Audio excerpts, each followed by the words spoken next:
Hello everyone, Johnny Miner here, and today we are continuing to learn Japanese with Kaeru no Tame ni Kane wa Naru, the frog for whom the bell tolls, the English official title, despite not coming out again in outside of Japan. Last time we started the game, well, barely. First and foremost, we had to study the kanji of the title. Then we quickly checked out the story, not fully, and so today we might do that technically. The story intro before the title screen, because there were some kanji there. And so today we'll actually start by studying those kanji and also the ones we have already found also in game. They inspect. There still seem to be, luckily, not too many, but yeah, there are more than I expected, so yeah, we have to study them. But yeah, after that, we might check that in the story intro I mentioned, or continue the game, but yeah, we'll see, depending on how long it takes us to check the kanji. But yeah, first and foremost, so let's start with that. Okay, forgot this. I already have the list.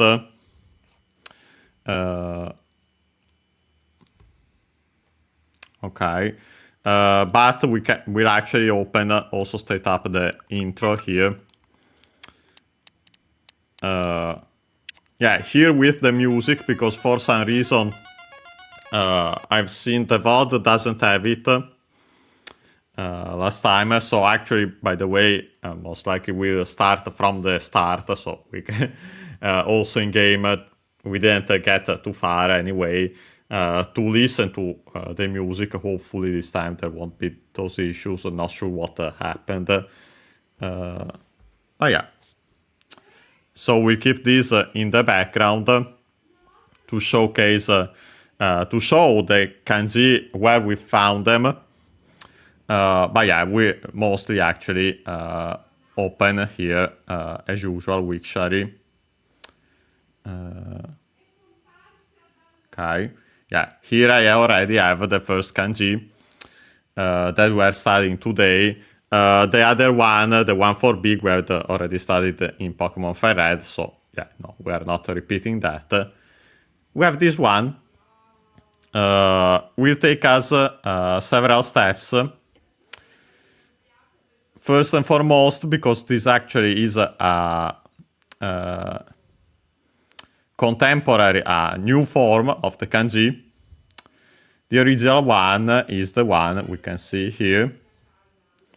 I'll open it, doesn't matter one or the other here. It's this one. Yeah, actually, you can see why it got simplified for convenience. Technically, we could also check out that part above that I forgot in the simplified, but we'll see it in a second then. First and foremost, this. I didn't add this, so I'll also add it technically on its own to the list. But yeah, our first step here, so is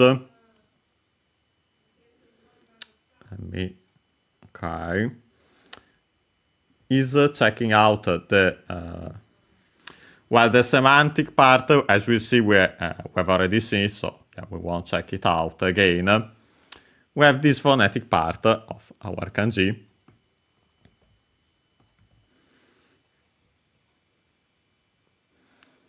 Okay.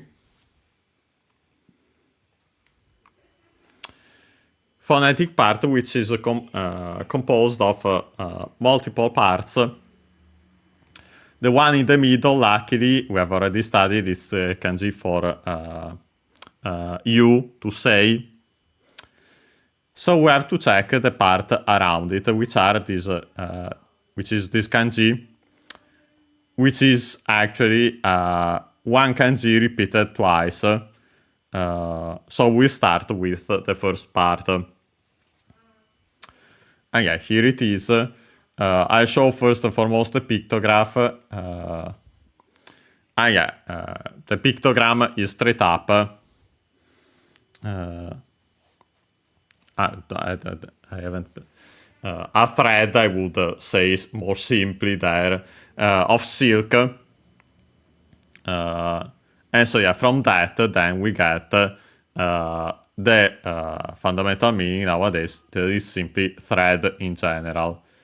Let's check the stroke order. Yeah, first here with the animation. And yeah, we go from top to bottom here.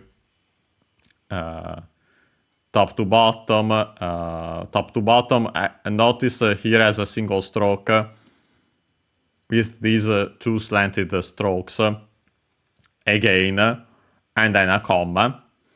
This middle stroke top to bottom, and the commas left and right. We'll see it again when we get to it here with the full animation.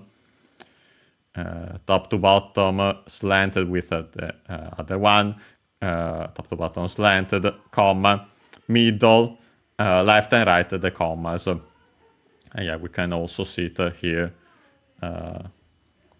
So yeah, you can see it again with the order here.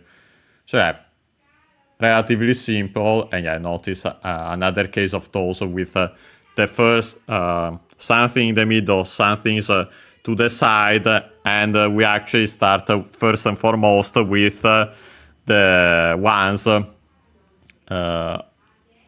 the middle, and then the one on the left and the one on the right. But yeah, so as I was saying, thread.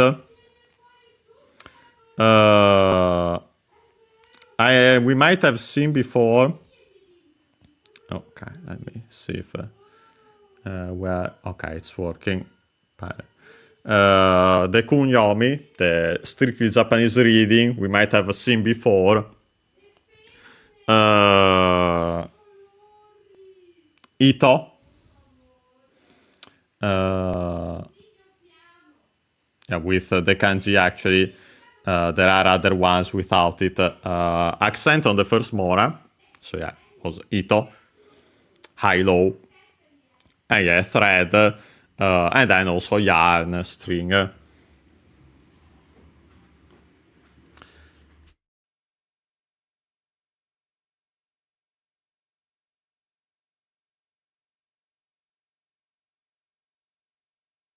Okay. Yeah, so we have that as the strictly Japanese reading. And then we have, luckily, a single Chinese reading, Xi. Well, actually, the one used nowadays, because technically, I think there are other ones which are the ones, because it's worth mentioning, we'll see it actually in a second, that nowadays we use it with this.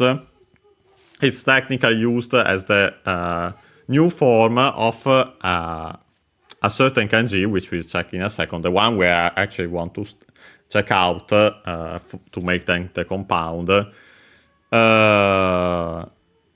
On its own, it would technically have other Chinese readings, but nowadays those aren't used. So yeah, remember Shi nowadays, and Ito, that of course, the strictly Japanese reading. With that, then we can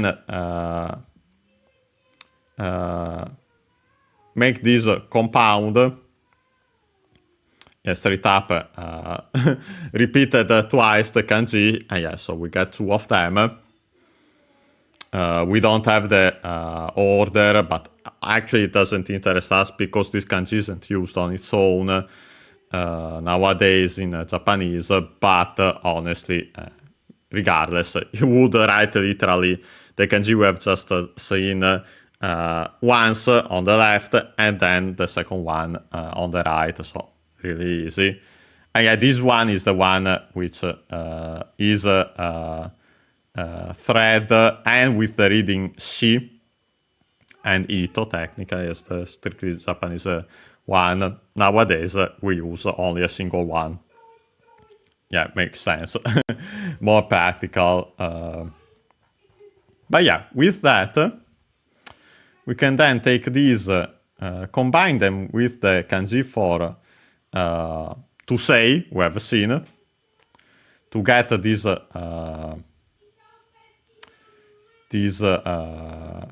compound. And yeah, we don't have the stroke order, but again, we simply write the kanji we have studied on their own, following their order, and in order from left to right. So yeah, nothing particular.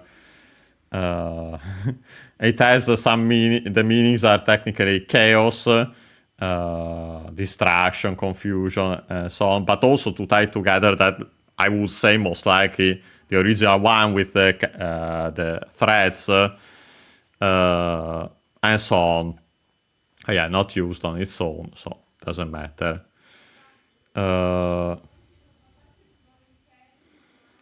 But yeah, now we can combine it with that semantic part.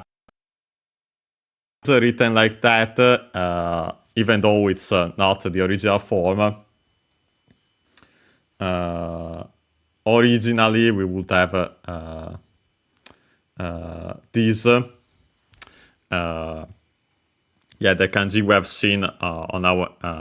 We have already checked out a radical. The hand with the stick or whatever you want to say that is. Yeah, usually indicates an action. And yeah, so we have that.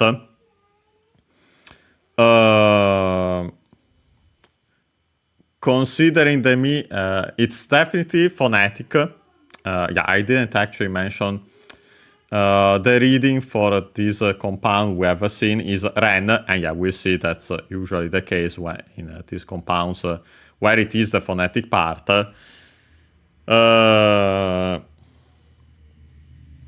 yeah, could be definitely phonetic, as we see. Maybe also part of the meaning. Remember that we have seen the chaos, confusion, and also the tying together. In this case, I would say the confusion maybe. But regardless, nowadays, this kanji has the meaning by combining these two parts. Definitely the phonetic one on top, the one on bottom, which indicates that's an action. And yeah, it's a verb to change. We'll check it in its modern form. That doesn't matter. It's the same anyway. And yeah, here we have it. Okay. And yeah, two changes mentioned. Its Chinese reading is hen. And yeah, notice that apart from the consonant at the start and this does happen when using a part as the phonetic one. It can change, but yeah, the rest is the same, luckily. So hen, and yeah, ren, hen. Actually, p originally as usual, but yeah. Okay, yeah, we actually have also this part to check technically. That I forgot. Okay, yeah, let's check it out, because it's the part with the simplification nowadays. So let me, and it's actually technically a kanji used in Japanese it's in the name list. So yeah, it's worth checking it out technically. We'll do so actually. In its original form here with the ideogram, yeah, you straight up see a human figure with emphasis as marks on the armpits. Yeah, apparently it was the original form for the kanji for armpit. But yeah, later phonetical borrow to represent these. The meaning, which we'll check in a second, but first let's check out its form. And yeah, pretty easy. The comma on top, left to right, top to bottom slanted, top to bottom with this hook, the comma on the left, the comma on the right. And yeah, so comma, left to right, slanted, top to bottom hook, comma, comma. And yeah. Yeah, its meaning nowadays technically it's Chinese, it's strictly Japanese reading is again mata. Although, as we have seen, when we would use that kanji for that, we use the other one we have studied, the one that originally was a hand.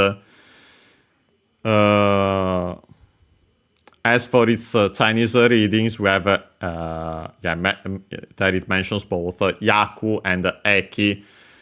Worth mentioning that notice the ya and then the e, yeah, because actually the e was most certainly ye, considering that. So yeah, yaku, yeki, and the u and the e respectively at the end are additions of, due to Japanese that those consonants can stay on their own. Yeah, in Chinese it was yak in Middle Chinese, so yeah, from that. But yeah, just wanted to mention it incidentally. But yeah, nowadays, honestly, not used. We'll find it though as a part, as a component of other kanji. Also, our kanji here. Konnichiwa Kinorashi, nice to see you here. But yeah, so not here found simply as the simplification. Yeah, as we have seen, quite convenient because otherwise it would be way too complex to write this time. Although, of course, in the past you would have to do that. Nowadays it's way more convenient this way. But yeah, as we were saying, the reading, the Chinese reading is hen, so yeah, based on the other one we've seen, ren, for the phonetic part. And then the strictly Japanese readings, which are simply kaeru. And yeah, this is the kaeru we have seen before, unaccented to change, transitive, all the other meanings there, but yeah, the fundamental one is to change. And then also kawaru, kawaru unaccented also, to change the intransitive. Notice again the transitive in eru, the intransitive in aru. The intransitive in aru most likely is actually a classical form of the passive, as we've mentioned as before. In some cases, we have straight up seen it also in translation, funny enough, considering that they are translated some of these verbs in aru with to be whatever that the verb is. So yeah, a passive technically in English as well. But yeah, so change. And yeah, we had found in-game Taihen, big change. So it's serious and all that. But we have seen it before. We see it again when we mention it. We can proceed with, after checking this one, with the next kanji we want to study that were found in-game, which is this one.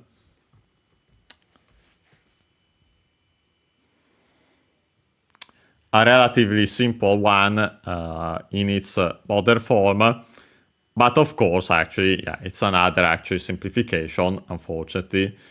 So we have to check first and foremost, it's way more complex traditional form. For the etymology, we are doing this especially. Some are technically part of the like this one also, for example, is part of the Jinmei Kanji, so the kanji used for people's names. But yeah, no. We are checking them out for the etymology first and foremost. We'll start this time with the component that's found in actually the modern variant. So actually it makes more sense to go back. Let's start with that one, since actually is a kanji we have also found in this game, and we haven't studied before. Technically the inside part there, but before checking that, we have to check another kanji that's similar, almost identical actually, but nowadays there is a distinction, luckily. And yeah, here we have the pictogram, and yeah, it was a ritual axe, and as it says, made perhaps of jade, which is actually important to consider for the other related kanji, as we'll see in a second. But yeah, it was the symbol of a king's power, and so from that the meaning is king. Pretty easy to write. We'll check the stroke order as usual again here. Here with yeah, we start here at the top, left to right, top to bottom, left to right, yeah, really easy. Left to right, top to bottom, left to right. There are also all the, I show the, actually, by the way, no, that was the stroke order, traditional, we could say. In Japan, as it says here, we actually proceed, there's a slight difference. Yeah, we mentioned this before, I think also last time for this very series, because we studied the kanji for Sato, village, hamlet, and so on. Yeah, the order here is actually left to right, top to bottom, so we go first with the top to bottom stroke, because then they like to go left to right, left to right. So yeah, left to right, top to bottom, left to right, left to right. So yeah, actually this is the one technically in Japan. Honestly, in practice, unless you are straight up testing the stroke order, yeah, no, most likely nobody would notice, especially considering that it's so easy, so simple. But yeah, as we were saying, the fundamental meaning then is a king, because of that etymology we mentioned. The Chinese reading, which is actually the most used one, is O. Traditionally, Wa-U with the historical kana, because actually comes from Chinese Wang. You might have potentially heard of that before, but yeah. And so that becomes, as we have seen, the becomes either became a nasal U or I, depending on the previous part. And yeah, in this case, U, so yeah, Wa-U. But yeah, then that with the evolution of the language became simply long O. So yeah, O, accented. And because the U is actually the long O, the long vowel of the O, the accent can stay there, so accented on the first more for has to stay there. So yeah, king, and then by extension, ruler, monarch in general, and so on. Other extended meanings, but yeah. There is technically this, as it mentioned there, the strictly Japanese readings aren't usually used for this kanji, so we can ignore them. Literally, the one mentioned there is big with O and kimi. Yeah, but as we have I think I've mentioned before that kimi originally, kimi unaccented, which now is used for the second person singular pronoun, you, has the meaning for monarch, ruler, and so on. So yeah, big ruler, big monarch. Yeah, you would use straight up those kanji, makes sense. Kimi on its own also, but yeah, no, you use the other one. Incidentally, as it showed here, there's technically another reading no for this Chinese reading, but that's actually simply a change of o in a certain context, well, when preceded by an n. We've actually seen it in that term Shiten no in Pokemon. The four heavenly kings. And so yeah, because of the previous ten, the O becomes in this case no, but yeah, it's a change due to that. The Chinese reading is technically strictly O simply. So keep that in mind.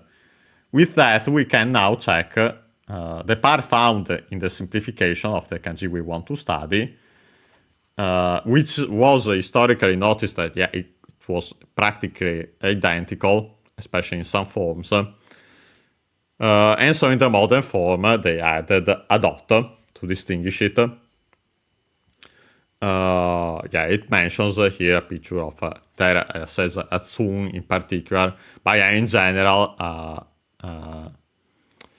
here says a ritual jade totem. I've seen also straight up simply a jade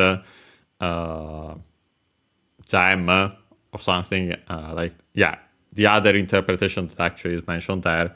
3 pieces of jade strung together on a string. And yeah, so notice the jade like potentially the same for the axe we mentioned for the kanji for king. But yeah, nowadays, yeah, we check the stroke order in Japan, but yeah, the difference is the usual one. Yeah, you straight up write the kanji for king and then add the comma there. So left to right, top to bottom, left to right, the comma. Left to right, top to bottom, left to right, the comma. So as we have seen, the original meaning jade. Yeah, now in Japanese is simply first and foremost gem, jewel in general.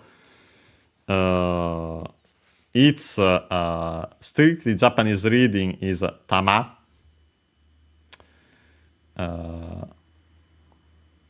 Which, well, also with a different kanji technically, maybe better, yeah, especially actually, maybe better, especially in certain contexts that, as mentioned also there, especially, not always strictly, but especially. But yeah, in general, the Japanese reading means ball, sphere, globe, orb. But yeah, that technically still from the gem jewel, and yeah, that as mentioned as one of the further readings, yeah, especially spherical, also used figuratively. But yeah, tama, from that gem jewel, definitely consider the meaning of the kanji. Then nowadays, actually, the fundamental meaning for that word is ball, sphere. Yeah, keep in mind that these two meanings. As for the Chinese reading, the one used is actually Gyoku only. The other one, Goku, is useful to remember simply for the simplification, as we'll see. But yeah, no, Gyoku on its own shouldn't be used. You know. Okay, there is also used on its own, but yeah, way less so I can mention. So yeah, there first and foremost precious, especially jade, and so on. Gyoku, unaccented data. But yeah, now that we have to check it first this time, because it's the kanji for king we have seen actually in game, and then so the related kanji for gem, and then by extension in Japanese ball, sphere. But yeah, now we can check the original form of the kanji. The external part is the enclosure we have already studied, so we don't need it to check it again. We have to check the phonetic part. First and foremost, to have the first element that we have to check out is this one. I show here its pictogram. And yeah, it was an ancient weapon with a single blade. And yeah, with the vertical handle. And then yeah, it changed with time. But yeah, originally it was like that. And yeah, here we have a weapon of this kind. Here we have the stroke order. Yeah, Taiwan is the different one there in this case. But yeah. The traditional one used also in Japanese, luckily it's pretty easy.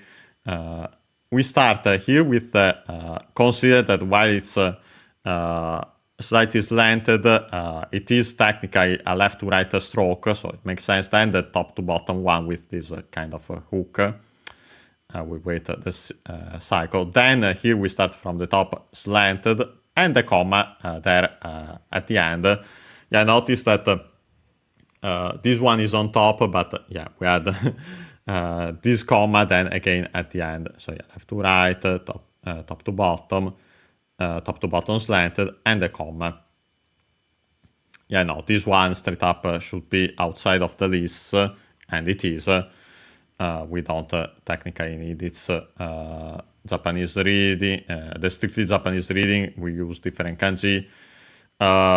Maybe worth mentioning more the Chinese reading, if used, although this one is mostly used as semantic parts, I'd say, of kanji. But yeah, instead, it still has the Chinese reading ka, qua originally, but yeah, ka. I do think there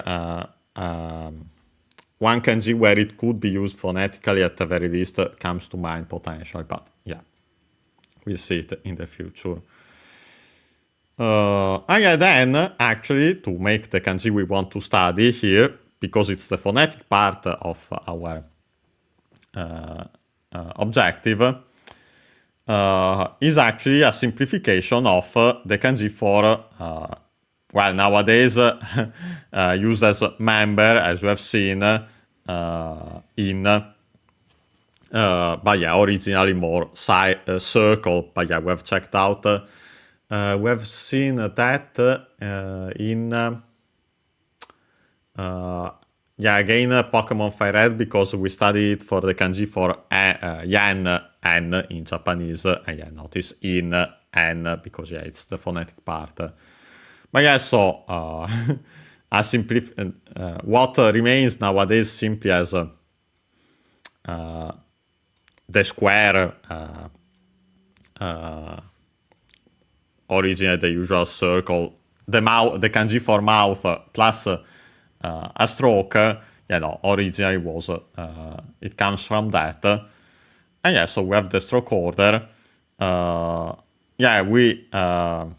The only difference here compared to the kanji we have studied on its own is that first we write this left to right. Notice that here it's even less slant, it's straight up practically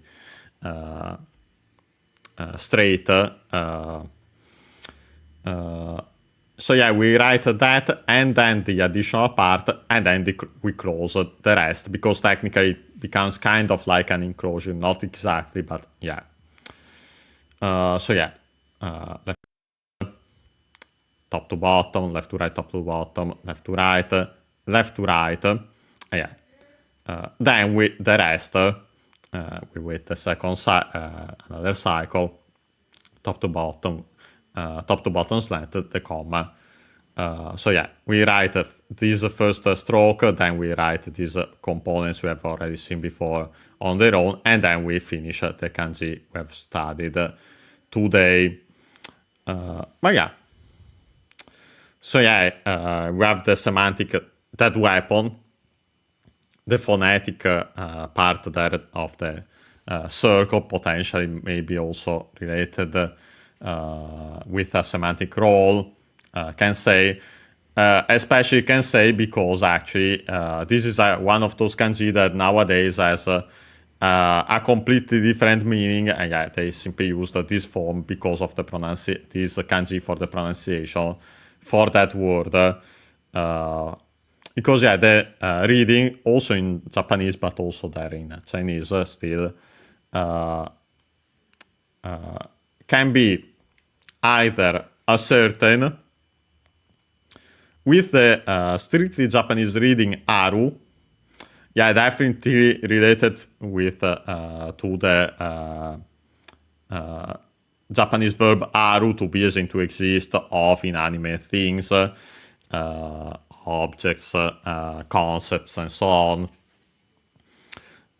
Because if you think about it, when you say if something, if it is something that exists, but not further specified, yeah, it's a certain some whatever the noun that follows this word is. So when you find aru before it, before something, especially on its own, without a relative clause straight up, yeah, it could be this one, this usage, and written with kanji would technically be this one, but usually kana, luckily, way easier, although it can cause confusion. The other strictly Japanese reading is arui wa, again also usually with kana, but it's worth mentioning. The accent changes because it becomes this kind of a compound with the accent. It becomes on the ru. Aru, yeah, no, it's the same as aru, the verb, so you can even see more the relation. But yeah, here it changes because it becomes this kind of a compound. Aru iwa. It means or, either. Technically other meaning, but that one is the fundamental one. The E is, I've seen mentioned that it is a nominalizer, could be related to the subject particle found in Korean. Wa is the usual topic particle, ha written as wa. Well, wa written as a ha.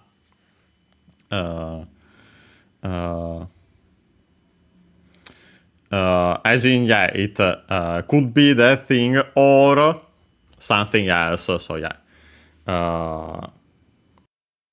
Because of that, it comes from that. Yeah, so we have these two readings.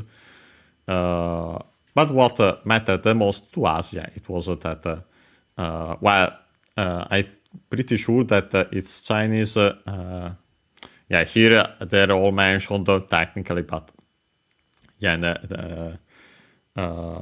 they usually aren't. Are only found then in compounds, not used on its own. We have waku and koku. The one that interests us today is koku, because yeah, the Chinese reading of this kanji, we have the clause mentioned, then the phonetic part, that one is koku. Notice that the simplification nowadays, we have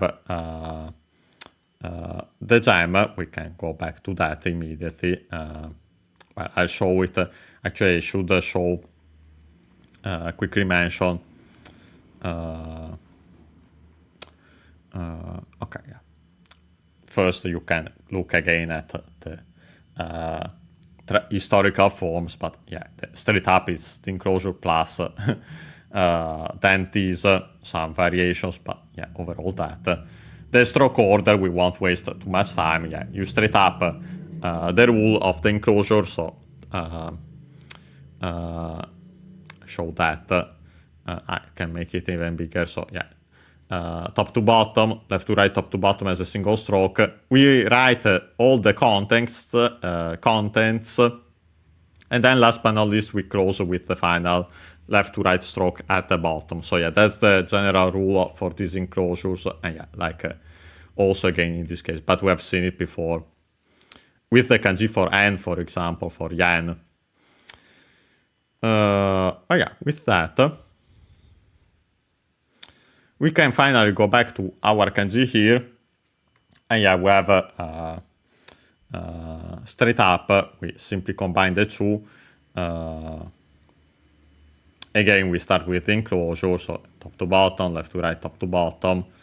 The contents, in this case with the stroke order, yeah, we have this one, the stroke order of, for Japanese, of the kanji for gem, then also ball, sphere, and then we close it at the bottom. We won't show that since it's the mainland China order. As for its meaning, we can finally see, notice that first and foremost, the semantic part for sure is the strictly semantic part is enclosure. So considering that, and the other one definitely then for sure phonetic, potentially also semantic in part, consider that it was a weapon or related to a weapon. But yeah, we have the term for country. And yeah, I don't think, don't remember if I've seen it before. It's kuni, the strictly Japanese reading, unaccented. Yeah, country, state, the fundamental meaning.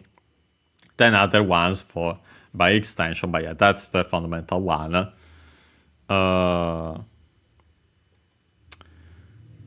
And then the Chinese reading is koku. And yeah, now you can see why Japanese uses this the kanji for jam and so on as the simplification, because it had one of its Chinese reading is Goku. So yeah, only voiced the difference, but yeah, the same practically. So yeah, for that, yeah, so Goku, strictly Japanese reading. Well, sorry, the Chinese reading, but yeah, the strictly Japanese one, kuni. Yeah, with that, we have checked out also that. Yeah, exactly. A typical one is gaikokujin, the term for foreigner. So yeah, you could have heard it like that exactly. But yeah, with that we can proceed with our next kanji. Yeah, today we have several, but we want to check them since we have straight up found them in game. Our next one is this one.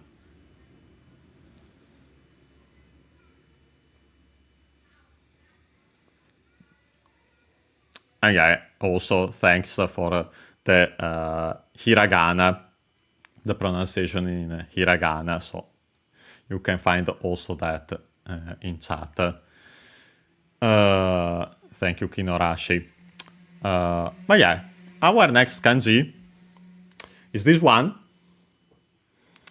Found in game. I can quickly show it so that we can actually show also here the kanji we have studied so far. Yeah, we have the one for big, the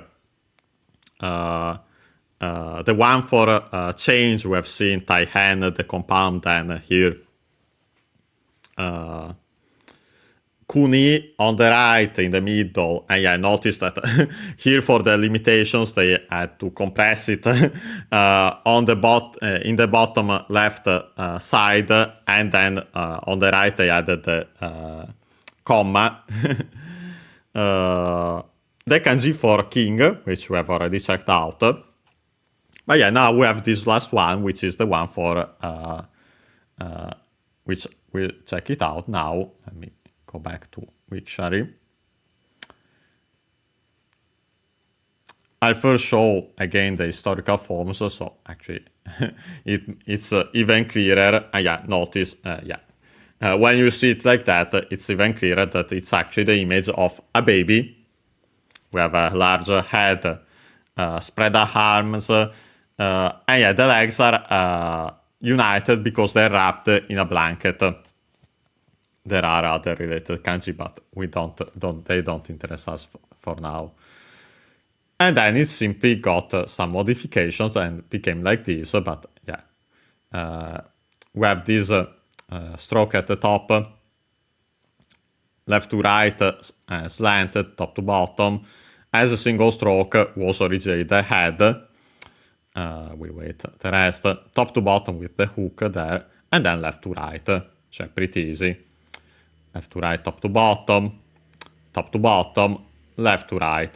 So really quite easy. And yeah, it's a pretty fundamental. Okay, perfect. We're back. Yeah, it's quite a basic kanji. So actually, it's not surprising we are finding these ones in this game.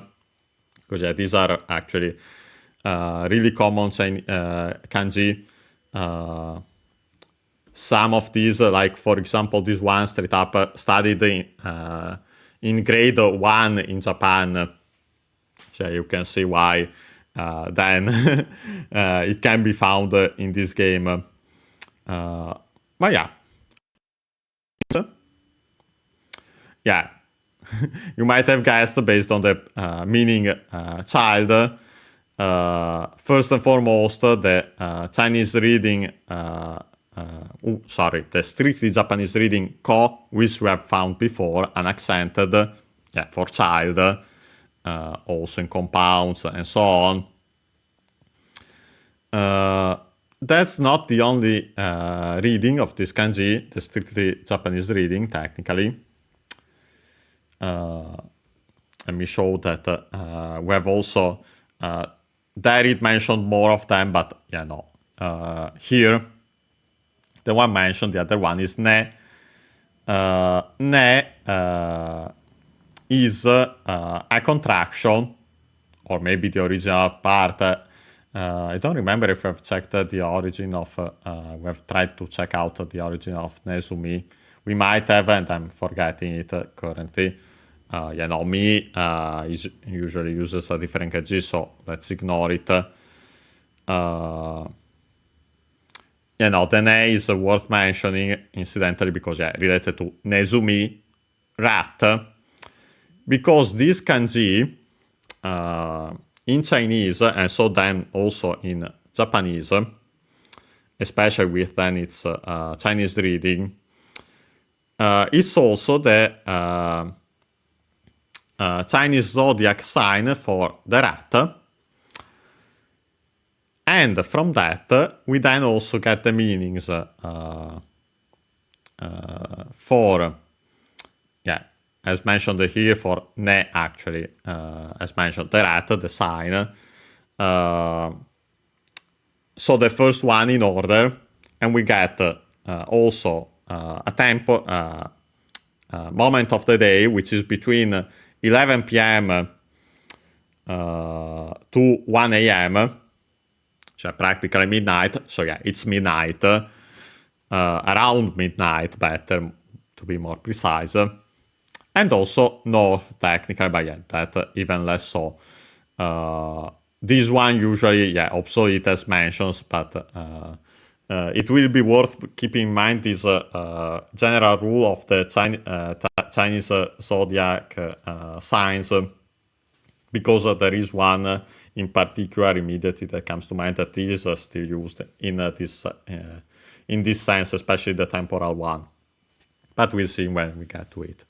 So we have ko, an accented child, ne, the rat, as in the Chinese zodiac sign. Mi will ignore it.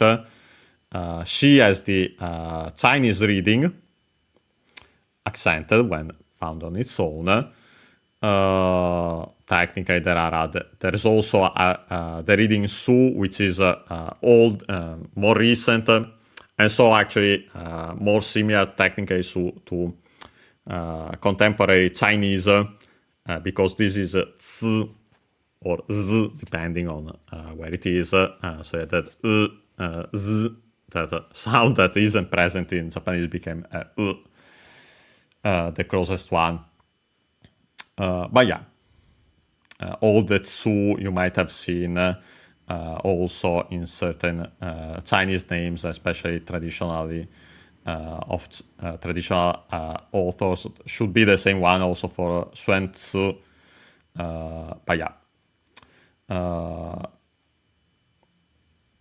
So yeah, what interests us is ko, child, also the fundamental meaning of this kanji, ne, from Nezumi, the rat, and yeah, then the Chinese reading she.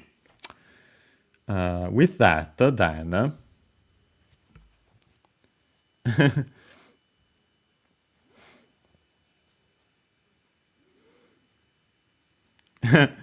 the range is interesting. Yeah, there are some weird things like those.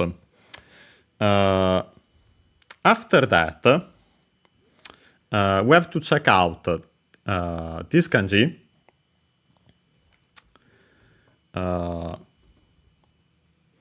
Found later here in the game. You might hear, hopefully you can hear the music. So I show it actually here. Okay. Yeah, let me take it away in a second. Yeah, we're checking now the kanji seen there on the top, apart from the one for person, but that we have studied before. We have already seen it elsewhere. And no, this is the one we want to check. Originally, in its original form, straight up simply an ideogram, 3 small dots, and so the meaning becomes small of this kanji, as we'll see in a second also. Or a pictogram, 3 granules of sand, and so the original character for the kanji for sand, as that we'll study in the future, not now. Just straight up these 3 dots. The middle one actually became longer in the contemporary form. So yeah, we write top to bottom with the hook, the comma here, and the comma here. So yeah, top to bottom with a hook, the comma on the left, the comma on the right. Okay. And yeah, you might remember from the meaning small. Okay. Hope we aren't having. Okay, let me put this. We have seen the Chinese reading before. Sorry, not the Chinese. Well, actually, also the maybe the Chinese reading, but definitely the Japanese one. The fundamental one is chi sai, and yeah, it's the adjective, the adjective for small, accented, small, little, tiny, other extended meanings. Ko as a prefix, most certainly related to the ko for child. So yeah, even better that we are studying it now that we have seen also that. So yeah, when found as a prefix, usually with ko, we would write it with this one instead of the other one. One thing I didn't mention incidentally, that the ko for child is found also in the in given names as a suffix for female given names. But yeah, you have definitely heard at least one name with a ko at the end. But we'll see definitely more of them also. There's also another variant of this prefix o with certain words worth keeping in mind, but yeah, we'll see them also better when we start to find such words.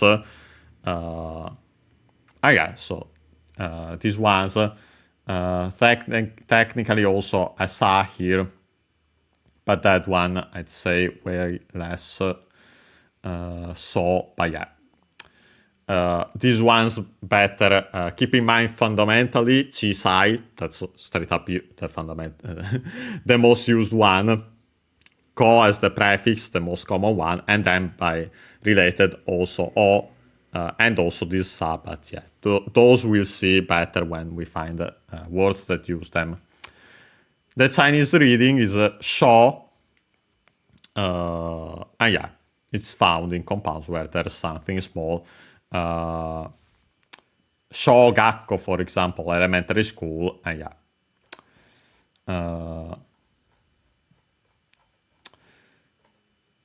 Now, we check out a kanji that we funnily enough also actually have found then also in game, but we are checking it now because it's closely related to this one. I wonder if it will actually show it here. Yeah, it's straight up here, unsurprisingly. Yeah.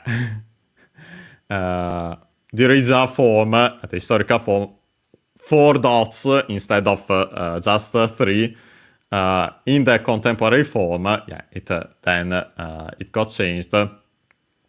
It became way bigger, but yeah, we have. First, we start with the middle in the one without the hook, this time technically left to right. But comma, we could say still bigger, but still related to the commas. So top to bottom, comma, comma, and slanted here, top to bottom. So top to bottom, comma on the left, comma on the right, top to bottom slanted. Okay.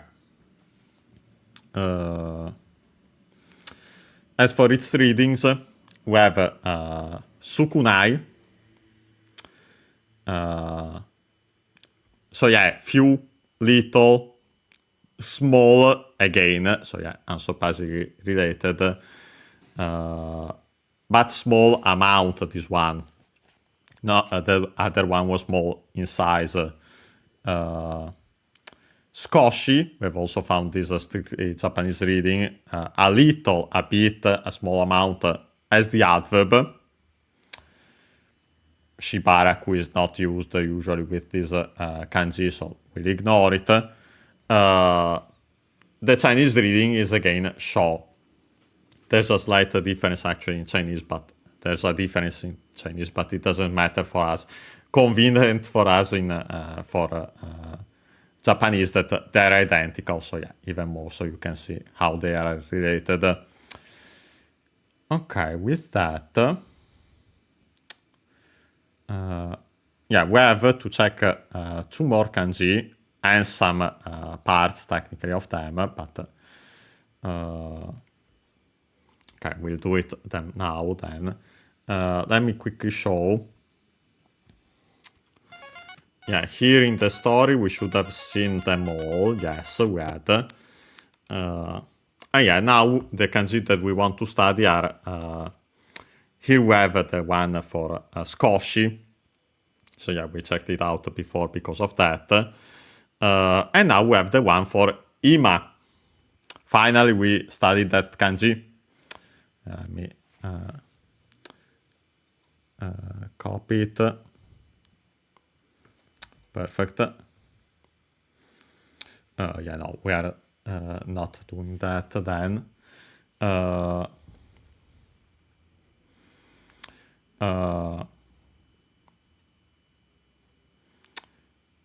Okay, yeah, we are having some. Okay, hopefully now we are back. Yeah, this one, there's technically a lot to it. First, let's start with the related kanji here for this one. yeah, in its original form, actually simply a mouth with an additional stroke, which indicated a word or breath coming out, similar to the kanji for you, as we have seen, and so on. But yeah, so simply that. Nowadays, though, it became, we have the kanji for mouth,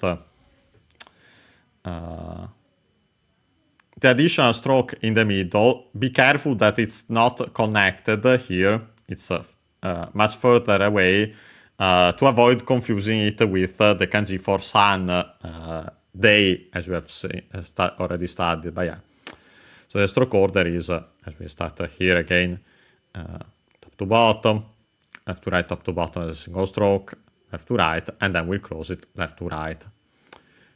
Top to bottom, left to right, top down as a single stroke, left to right, left to right. Yeah, it's another kanji that technically means to say originally. And so would have originally the strictly Japanese reading for you. Although we are mentioning it because it's related nowadays, it's not particularly used technically. It's also straight up outside of the list, hyogai. But yeah, technically the reading you to say, the verb we have already studied with the other kanji. More importantly, which is the one we would technically use this kanji still, iwaku. The iwa is actually related to you by changing the u into a. Being originally pu, it became I, pa, ku, but then the p in the middle of the word became w, wa, wi, u simply fell, we, wo, and then only the wa remained with further evolution. But yeah, so iwaku, the ku is should be a nominalizer. Because this one technically means what is said, or is, yeah, what a person or source says, and then so by extension becomes according to, becomes an adverb. But yeah, the origin is that. Technically, we have a verb not amau, usually not use this kanji. Again, to say, to be pleased to say, originally respectful language, nowadays often used sarcastically. And then also another notama waku. So again, same reasoning, but yeah, no, that one actually usually. According to, again, same reasoning between iu, iwaku, notamau, notamawaku. Yeah, no, I'd say keep in mind fundamentally iwaku, because yeah, this is the one you could see in practice. The Chinese readings, honestly, you know, etsu maybe, but yeah, no, usually not found. Yeah, etsu is the one also mentioned here by the plugin. But yeah, we wanted to check that out simply because it's the kanji we want to study here is technically an inverted form of the kanji we have seen. So yeah, that component we have already seen, this one, with an additional stroke. But yeah, we have already studied that before because of shoku, the kanji for to eat. So inverted mouth means not to speak technically. Other theory, but we'll keep it simple like that. The stroke order, yeah, it's pretty simple. Let's actually check this one out. Not this. Let's open.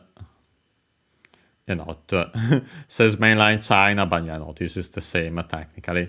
So left to right, well, top to bottom slanted to the left, top to bottom slanted to the right, the comma, And then this left to right, top to bottom as a single stroke. So we write first this part we have already studied, and then this left to right, top to bottom as a single stroke in addition. So yeah, originally we have this meaning of a mouth closed, not speaking, a mouth closed, we could say, and yeah, there's the derivative which we'll study eventually to contain. But yeah, no. Now, funny enough, consider its meaning, yeah, no, it's used simply for the meaning now, at present. Ima, yeah, we have seen the word a lot in the strictly Japanese reading, unsurprisingly, because yeah, quite an important term. Now, the present time, just now, soon, immediately, but yeah, fundamentally now, and then the other ones by extension.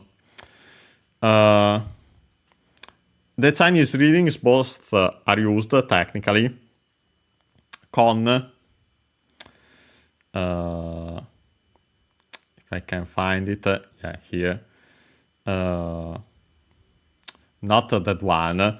I'll show it here then.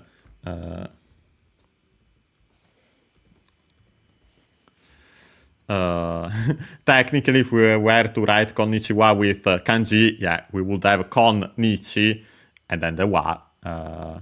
Nowadays, usually not written like this, also to avoid confusion, because more often we would have kyo wa, the reading kyo for these two kanji combined, and then wa. But yeah. Kin is the Chinese reading most used otherwise, so yeah. In this case, we have to keep both in mind. Ima, the strictly Japanese reading, and then both kin, first and foremost, and then kon in certain words. But yeah, now that we have checked that out, we should have the final one. Yeah, here it is. Can remove that. We have studied enough kanji for today, so yeah, we'll check only this one, since we have straight up found it in game, as I show after at this point. Yeah, this kanji here, quite useful. Well, actually, let's show the pictogram first and foremost. Yeah, it's straight up a street intersection. So yeah, pretty easy. And then simply because of the evolution of it got standardized and so became the modern form. But yeah, originally set up a street intersection. We follow the usual rules to write it. So yeah, top to bottom slanted, top to bottom slanted, top to bottom, left to right, top to bottom with the hook. Top to bottom slanted, top to bottom slanted, top to bottom, left to right, top to bottom with the hook. Okay. As for its meanings, first and foremost, I can mention while we get to it, yeah, there's a lot actually also in Chinese, but yeah, the first one, to go, and yeah. Let's start with the strictly Japanese reading. There are a lot here, but luckily actually those the ones used are only two technically. Iku, unaccented, the verb to go. The alternative form for that, yuku. Yeah, it's straight up simply a different pronunciation, but it's the same technically. Still to go. There's also the verb okonau. This one we haven't seen yet. Unaccented, yeah, which means to perform, to do, also to conduct oneself, to carry out. Yeah, so it has also this meaning because yeah, this kanji has several meanings also straight up from Chinese, and a lot of Chinese readings technically, but the ones used are usually ko, the fundamental one. This is the one used most nowadays in Japanese. So show also here, and yeah, listed first, unsurprisingly because of that. The second one is gyo. There's also an, but yeah, that one barely seen, honestly. So yeah, keep in mind, iku, yuku, strictly Japanese, to go, okonau, to perform, and so on. Chinese reading, fundamentally, ko and gyo. Want to show, before ending this part here with the kanji, that I wanted to mention, as it says also here, can be used technically the whole kanji as a radical, and then it surrounds the phonetic part, which is placed in the middle. But yeah, more often than not, you'll find simply the left side. And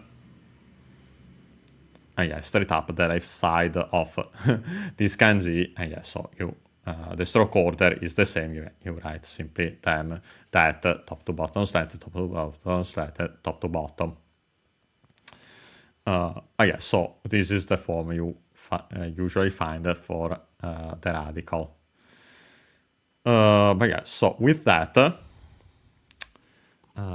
we can end the kanji here. Yeah, it took us most of the time.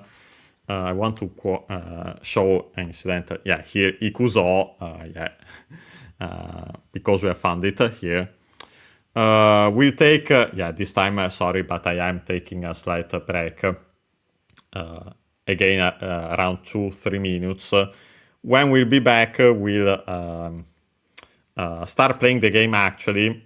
Definitely not checking the story this time, then too much time. We'll at least try to make a little more progress in the game by checking what it has to say. But yeah, see you in around 2-3 minutes, definitely less than 5,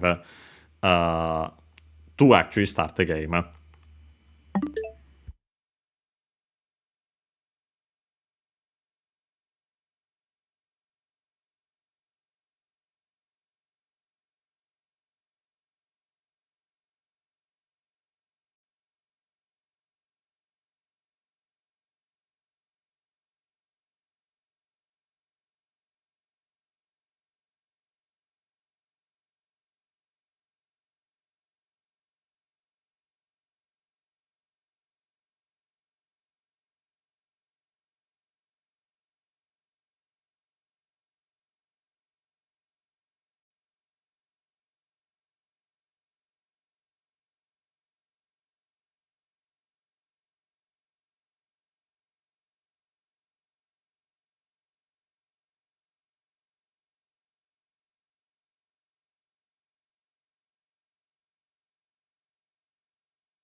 And we are back. And yeah, so we can continue by starting the game.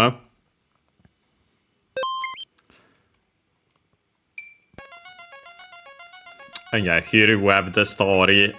We won't check it out We have already translated it last time, more or less, but yeah, we technically should check it out step by step now that we have the kanji. But yeah, no, not today. If we want to play, to at least continue the game at a little. Hopefully this time you can hear the music. But yeah, we'll start from the start, Hajime Kara. I'm doing this instead of loading because of the matter of hearing the music, because yeah, it was missing for some unknown reason last time. Hopefully it is present, it will be present this time. Not sure if also was during the the stream, but straight up for sure in the VOD it's missing. But yeah. We'll call again our prince Sabu, simply from Sablé, because it's the prince of Sablé. The name is not specified, there's no official name, because the player gives him the name. Yeah, we are calling him Sabu. I was thinking Sablé originally, so the same as the kingdom, but yeah, to avoid confusion, we'll add Sabu simply. Oji. What I didn't mention, the she we have seen for, literally king, child. So yeah, it's the term for prince. There's also the voicing of the she, which becomes G, but yeah. Not the most typical voicing for Chinese compounds, but yeah, here it is present, so be careful.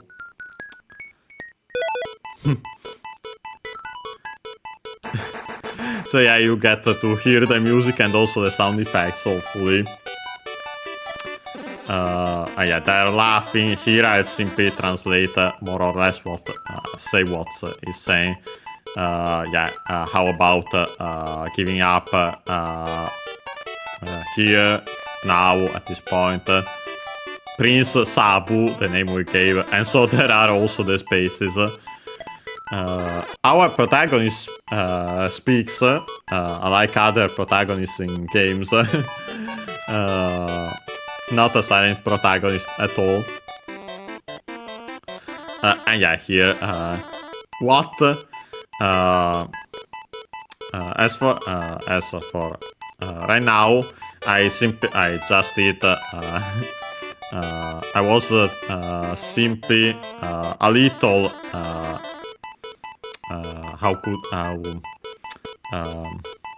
Careless, we could say. There are also other terms we have seen for Yudan, but yeah, careless can work. Prince Richard, come now, let's it's one more match. Then yeah, laughs again, but here hoo instead of the ha ha ha at the start. Okay, yeah, it's good. Fine, could say. Come now. Literally we have the verb to come also, and as we have seen last time, Prince Sabu. And yeah, then he says, here, implied here, I go, similar to that expression in English, I go, literally, simply in Japanese, iku. And yeah, last, we stopped here with seeing that we were fighting, the foes' hearts weren't decreasing, ours almost fully decreased here. Yeah, we stopped here with this writing that we didn't have the time to check. So yeah, let's continue from here. Koko wa Kastado Oku no Fencing Dojo. Yeah, first and foremost, Koko, part of the Kosoado series. ko close to both the speaker and the listener, so far from the speaker close to the listener, a far from both, do the interrogative, so I usually an accented do accent on do itself. With the ko we get this place, so here then simply. The topic particle where it has a ha, so as for here. Then we have castado, yeah, custard, the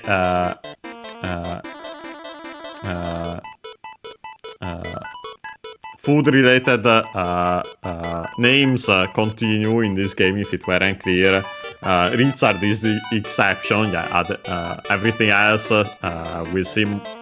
Well, most of the other main names are food-related. Okoku. Yeah, literally. Now that we have studied the kanji, king, country, state, and so on. Kingdom. So yeah, the custard kingdom. Possessive particle no. Fencing.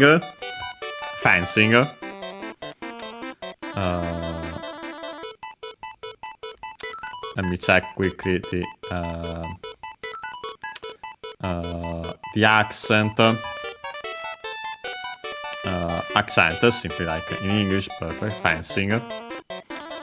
Dojo. Yeah, straight up the term you have most certainly ever heard before. Yeah, dojo. So yeah, literally the way, place, spot, and so on. Jo, we have studied its kanji. Yeah, a hall used for martial arts training. Accent on the first mora, it's a Chinese compound of those. And then last but not least, yeah, the period. Again, here small square, but yeah, when actually writing, usually small circle. But yeah, so here it's saying, yeah, as for here, implied it's, there's an implied copula. Verb to be. It's the fencing dojo of the custard kingdom. Then it says Tadaima Renshu Jiai no Masai Chu. Luckily, we have already studied the kanji. The one for ima, well, first, yeah, we have Tadaima, which, by the way, you might remember also because seen also in chat, thanks to Kinorashi. But yeah, Tadaima means now, or even better, just now would be more specifically. Tada on its own, accent on the first mora on its own.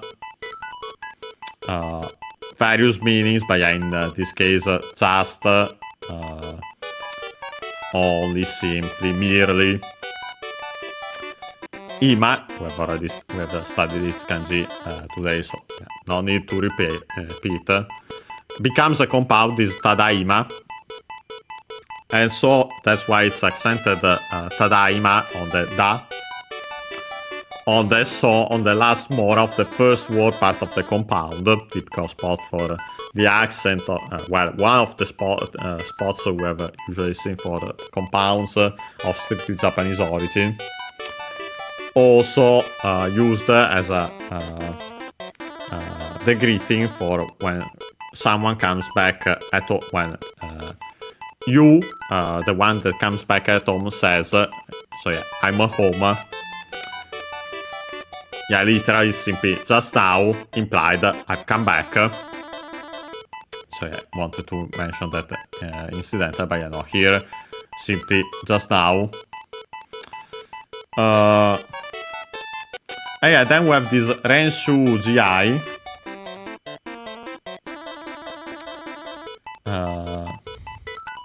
Which is a compound, a Chinese compound, but a big one of 4 kanji. it's actually a compound of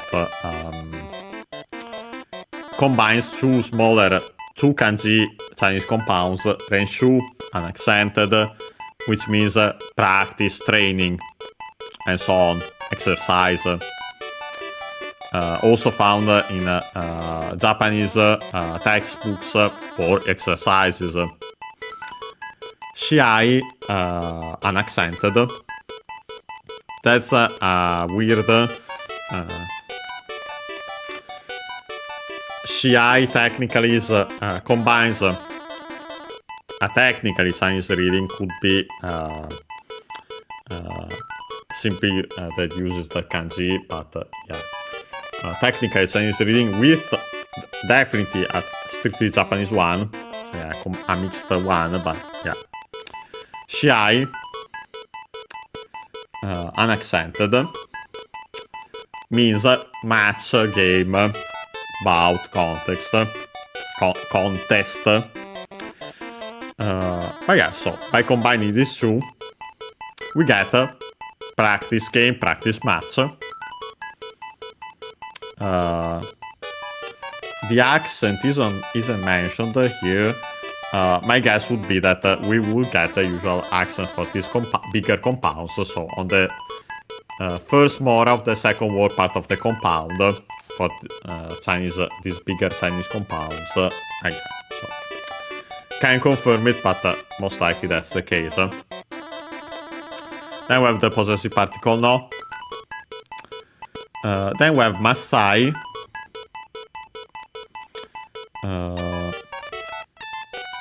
Well, actually, Masai Chu would be as a whole. First, we would have technically Saichu on its own. Chinese compound accent on the first mora, one of those. The Sai, again, we haven't studied this kanji yet and isn't present here, unsurprisingly, because it's more complex. Most. And then Chu, middle, and so on. So Saichu is in the middle of, in the midst of, and so on.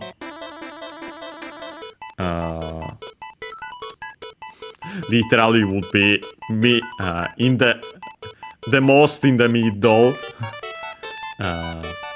As in the middle of.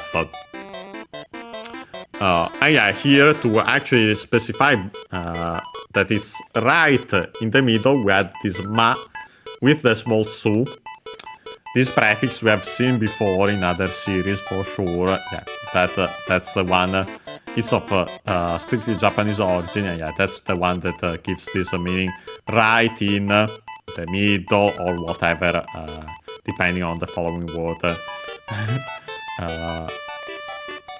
Also used with the name of colors, and there are some changes due to that. With also the strictly Japanese reading of the kanji for Chu, Naka, we have Mannaka, right in the middle again, but fully of Japanese origin, that one, then middle, center, and so on. Mannaka, by the way, unaccented. Here, this one, Masai Chu, luckily keeps the accent of Saichu, so on the side. Here it's saying, just now, it's, as in we could say we are, because it's the narration, we are right in the middle of practice match. Wow.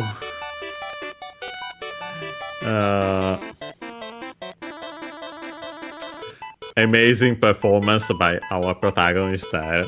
But then he continues saying that Shiai o okonatte iru no wa kono kuni no oji Richardo to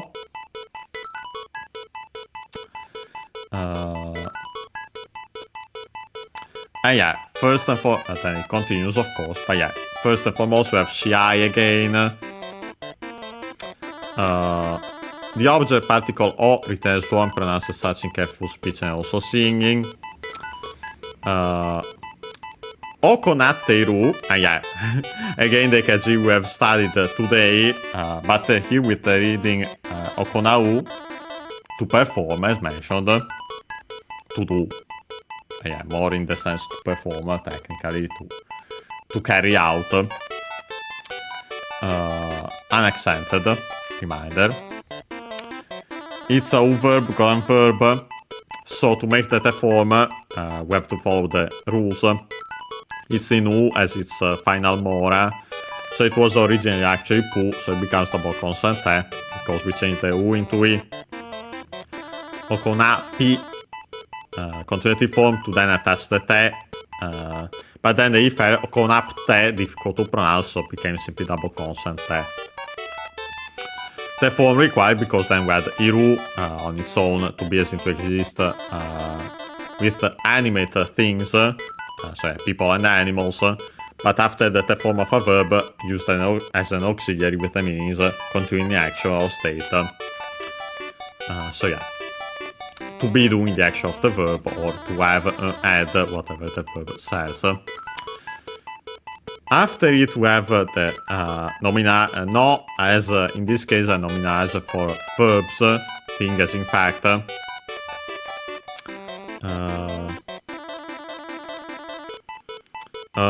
We could say also, as we have seen, and also in this case, it works also as in one or ones in English in some cases. I'd say that in this case.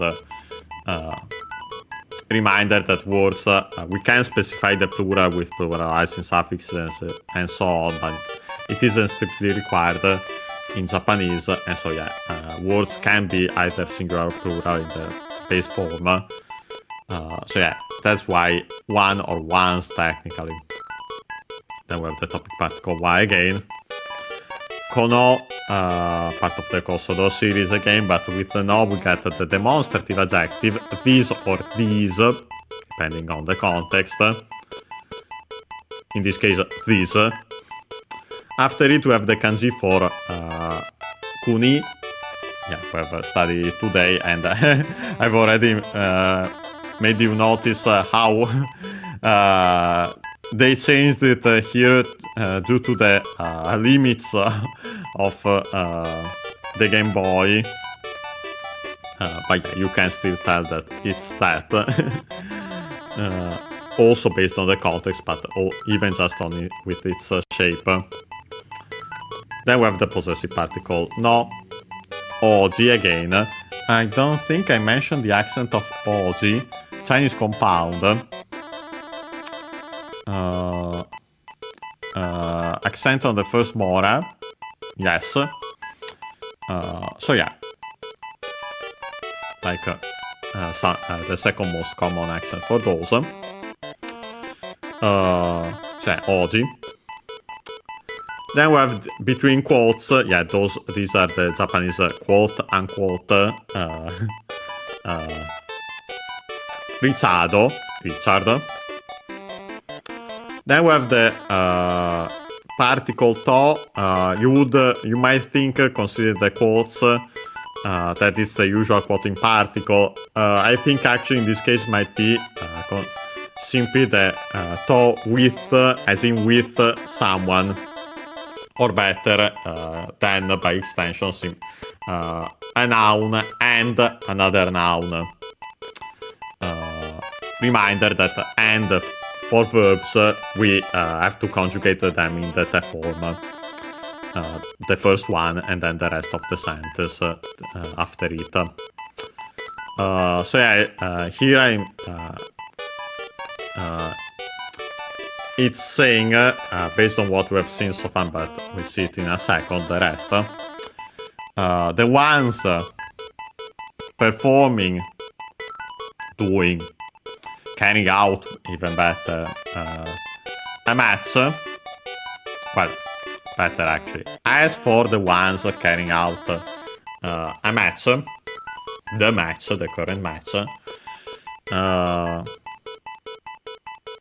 implied they are this country, well, it's a kingdom, so yeah, these kingdoms, Prince Richard, and last we have the comma, the Japanese comma, and yeah, so those two pixels, because it's we have seen the usual comma in Japanese, also found in kanji, as we have seen today. Yeah, so written like that. That's why it disappeared, because they wanted to show there only Richard first. And now they made Richard disappear, because then it says Otonari no sabure okuku no sabu oji no futari. And then the period at the end.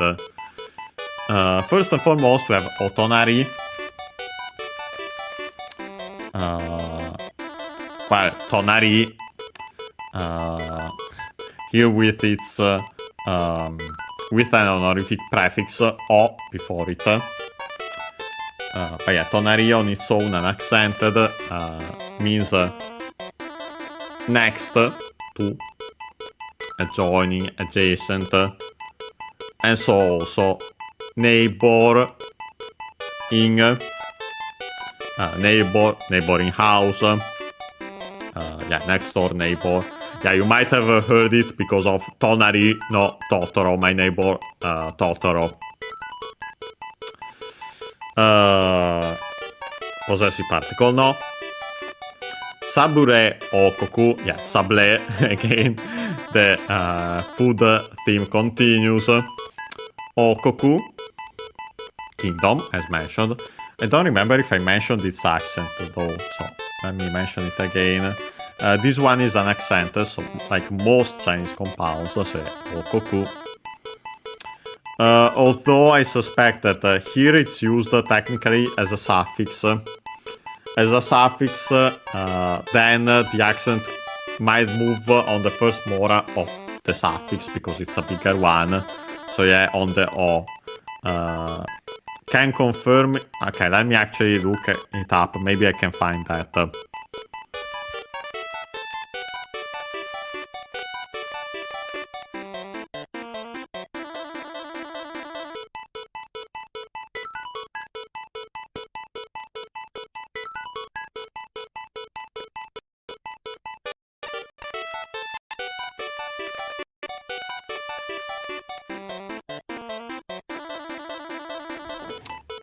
Okay, got the physical dictionary. I have doubts we'll find it, but let's see. Ooh. I hope I find it. Okay. Let me see if I can find it. I have some doubts, considering the kind of word we have. But as you have seen, sometimes the physical dictionary does have such things. Maybe by looking up okoku. Yeah, no, we have seen, if not straight up a rule, at the very least a tendency, and usually quite applied. Okoku. Yeah, no, here mentions only on its own, so unfortunately we can confirm it, but yeah.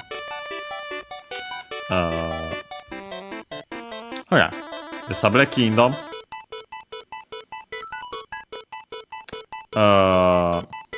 Then we have the possessive particle again. Between the quotes, Sabu Oji, yeah, Sabu Prince, the name we gave our protagonist, and then Prince again, Oji. Possessive particle no, and then numeral plus counter combination, the number in our numerals, and then the kanji for person, hito, the strictly Japanese reading, usually used on its own, unaccented. The counter is mostly nin, and so used with Chinese numerals. But for 1 and 2, as you have seen before, we use ri instead, which is of strictly Japanese origin, and so we use Japanese numerals. As a reminder, we have hitori, one person, and this one is futari. Hitori accented on the to, while this futari accented on the ri itself. Yeah, so futari. So yeah, the translation here is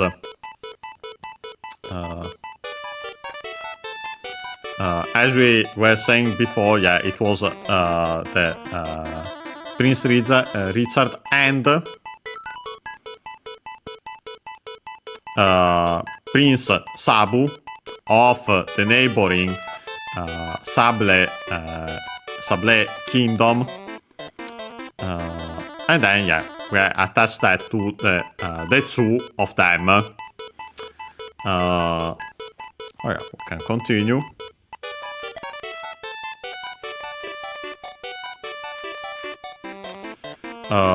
And then it continues. So yeah, we're actually continuing here with some introduction story, but yeah, not the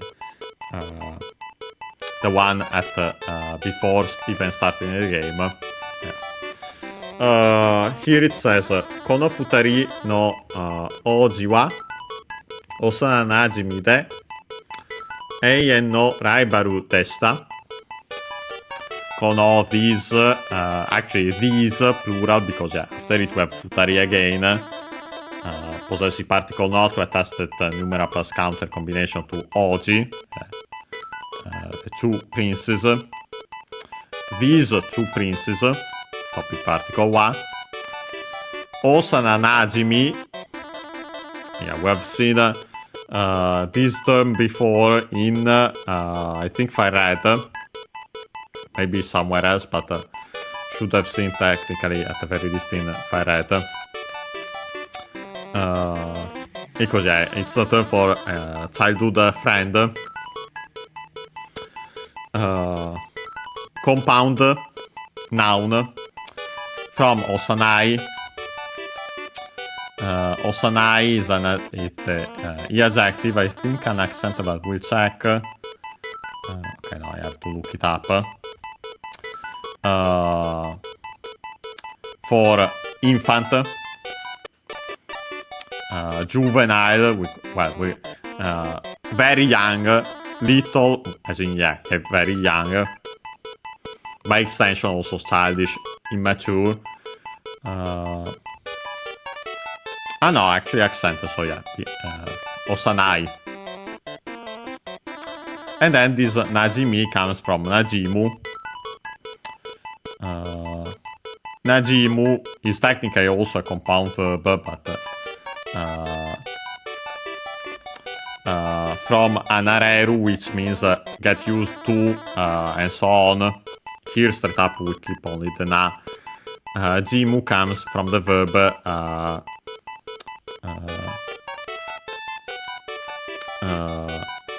while not used technically on its own, it's most certainly related to shimiru.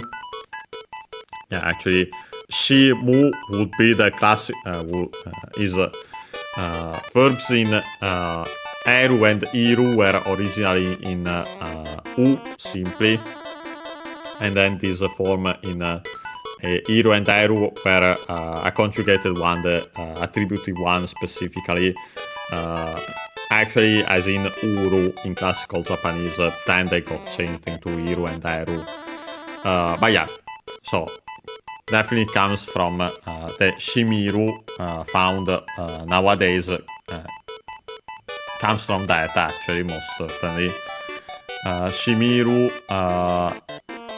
means unaccented actually, so shimiru, to soak into, to permeate, and so on. Other extended meanings. So yeah, from that we could say to get used to, and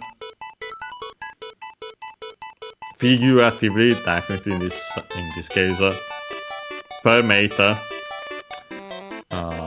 So from that, najimu means to become familiar with, to get used to, become accustomed to, and so on. Verb and verb, so we can change the u into i to make the continuative form, and so the one used then as a noun, the corresponding noun, for Osana Najimi. The accent of Osana Najimi, being a compound, is on the na of Najimu, or Najimi in this case, so on the first more of the second word part of the compound, typical spot for that again. These are compounds of strictly Japanese origin, as we have seen. It's either on that or on the last more of the first word part of the compound, or straight up unaccented, usually one of these three. But yeah, we have the noun. In this case, most certainly the form of the copula, so yeah, being that, or better, I'd say in this case simply, they are childhood friends and the rest of the sentence, so yeah, that usage of the form as already mentioned. And then we have an,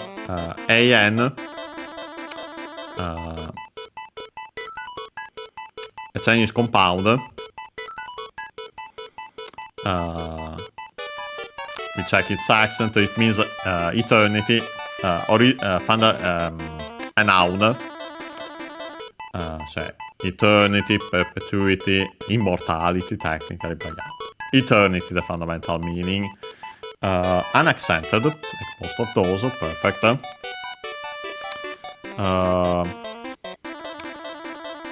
We can use it with the possessive particle no to make in practice an adjective. By the way, incidentally, for example, found also as this should be in the Japanese title of Professor Layton and the Eternal Diva.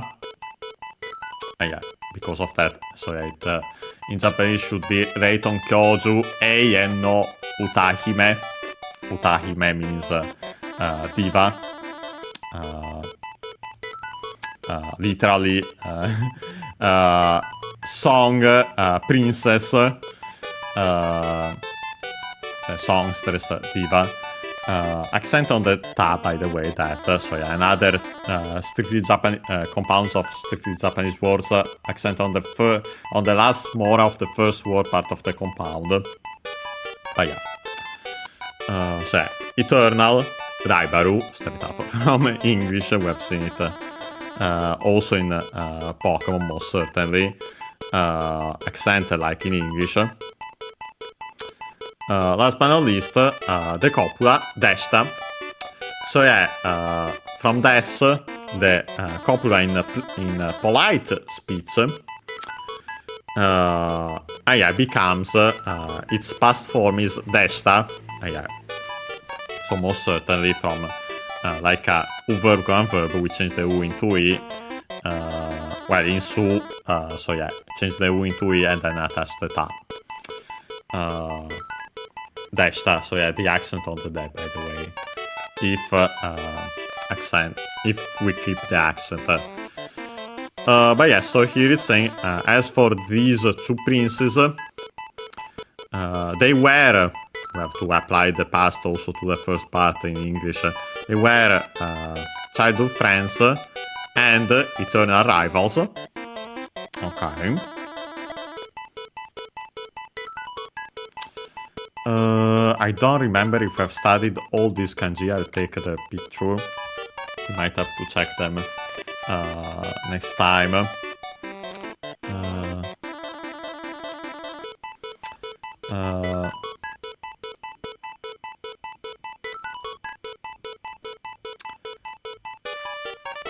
Okay, no, I'll check it then.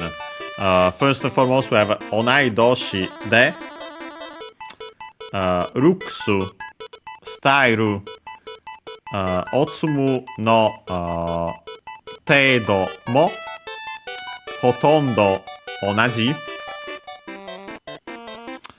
Okay. First and foremost, we have this onai doshi. A compound, again. First and foremost, we have this onai. Any adjective. As we see, this term was actually kind of weird, also stepped up in classical Japanese, and still keeps this weirdness in contemporary Japanese. Here we find it as a adjective, clearly,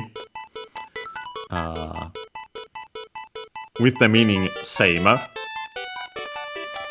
After it, we have doshi from toshi, year. That we might have studied the kanji for onaji, but not this one for sure. I don't think the one for year. But yeah. Toshi, accent on the last mora, means year. Here with the voicing, because it's the second word part of a compound and is of strictly Japanese origin, that more often than not happens to those. But yeah, the meaning is ear still.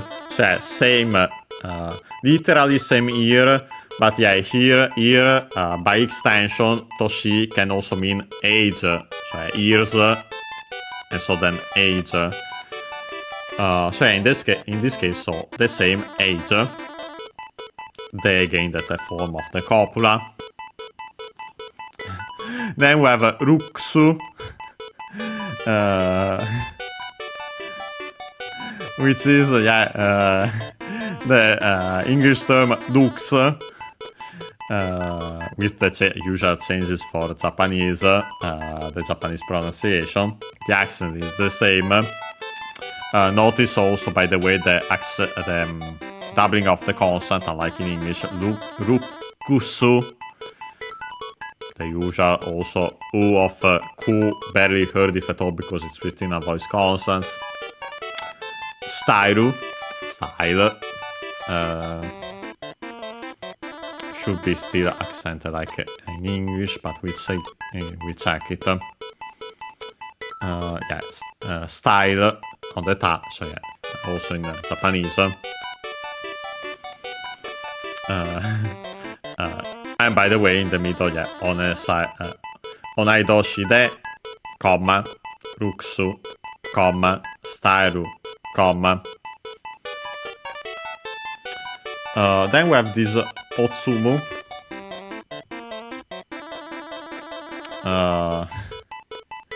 Otsumu is technically a children's language term, which means head. But yeah, then also used technically for brains, intelligence. But yeah, also interestingly enough that. But yeah, then we have the possessive particle no. Tedo. This one I think we might have seen before. Chinese compound, which means degree, amount. If we haven't, yeah, we see it now anyway. An accent actually, so tedo, degree, amount, and so on. Mo, inclusive particle, also even. Hotondo.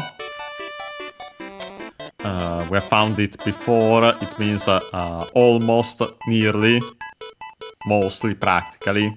An adverb. Accent on the to, so hotondo. And then we have onaji. And yeah, here, unlike above, here onaji is the more typical form of this. Technically can be considered also a noun or verb acting prenominally, but we see that better again. Why it says that, but also simply could be an adjective. Onaji unaccented.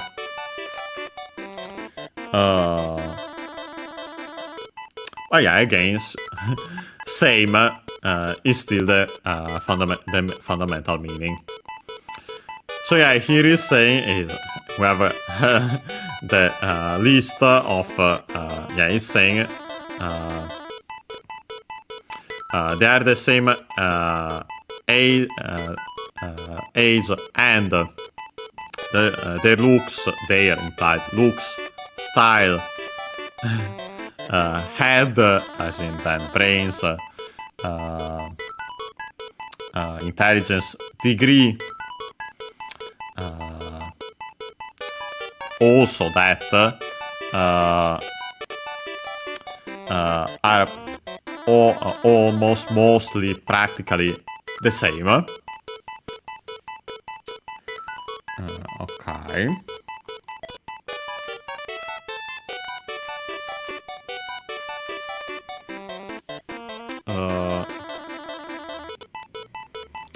Okay. Let's check at the very least this at the end, because I suspect after this it might continue. It might stop this narration part at the very least. So yeah, let's check this demo. Bujutsu dake wa Ritsuado ni nazeka katenai sabu deshita. First and foremost, demo.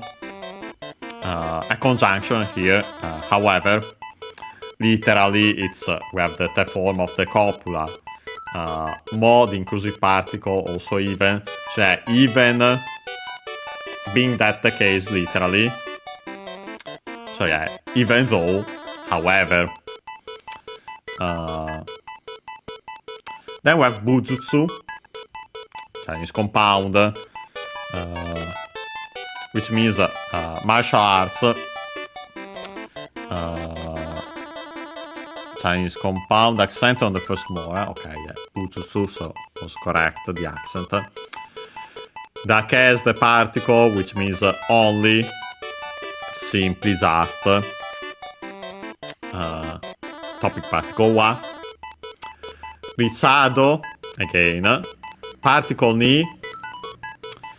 Here, required by the verb, as we'll see in a second, so in translation would be more actually against.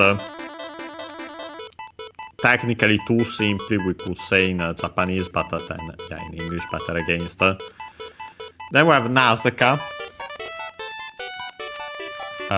You might have guessed based on the ka at the end, which is originally the interrogative particle, but yeah, here combined with an interrogative pronoun nase, which means why.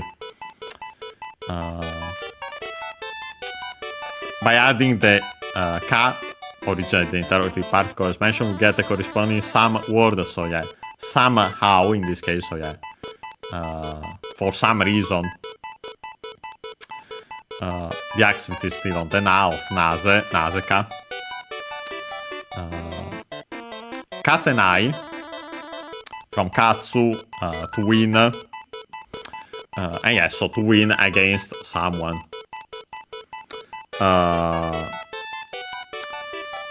Verb and verb, so we can change the u into e, and then add ru. Ru can be seen here because of further conjugation to make the potential form can win. Potential form is a ru verb, it's an verb, so we can drop the ru to make, in this case, the irrealis not a state form, the negative base of the verb, and yeah, to then simply attach the adjective nai, which means the adjective nai, which means non-existent, and yeah, also used to make the negative form of verbs in plain speech. So yeah, cannot win, can't win.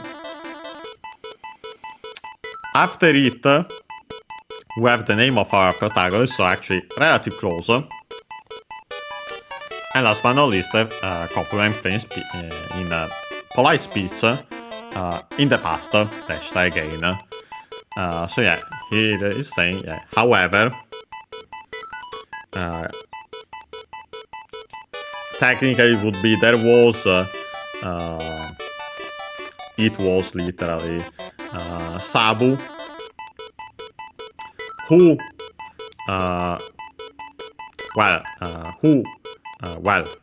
however, as for martial arts, it was Sabu who couldn't win for some reason against Richard.